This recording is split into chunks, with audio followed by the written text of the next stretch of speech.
কিতা গো আপনার শৈল বেলা না আপনি এত কাম করতেছেন কি লিগা? আপনার ফুলা আছে, ফুলতের বউ আছে, মাইয়া আছে, এত থাকতে আপনি কাম করতেছেন কি লিগা?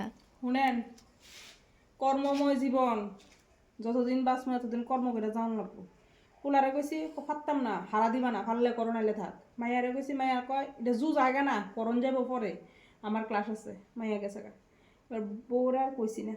বউ যখন দেখো দেখেন আর কিতা কমু, নিজের ফ্যাটের ফুলামা ই কথা শুনে না, পরে জিরে কিতা হারা দিমু, পরে যে ওইটা নিজের ফুলামা এরাতে তো কোনো কাম করা না, আমি পর দিককে পরে যে দিককে আমার দিয়ে অগল কাম করা। বউ না যেমন কাজের মাইয়া আনছে, তো এই কথা তো বউর মুখ দিয়ে না বাইরে বুঝছেন নাকি? তো হয়েছি নিজের কাম নিজে ওর যদ্রফারি করি না করলে থাকে, বুঝছেন নাকি? তো আচ্ছা। শেষ বয়সে তো ফুতোর বই চাইবো, হুম। জিতো যাবো গা পরের ভাই, যাক হিয়ানো যাইয়া এবার ফিডা খাক মুড়া খাক ইটা দেখে লাভ নেই। কাম করলে আদর পাইবো, কাম না করলে গাইলা নিয়ে যাবো, ইটা আমার দেখে লাভ নেই। কাম করতে গেছি কষ্ট না, যেমন তোর কপাল তুই চিন্তা কর। ফুতো তো যাবে গা বাইরে বাইরে, কোনো সাঁতার কামে করতো না। শেষ বয়সে তো বোর্ডই আমার চাইবো, বিছনা তুলে থাকলে তো বোর্ডে একলা জল দিব, বোর্ডের লয় কাজে চক্র করে লাভ আছে?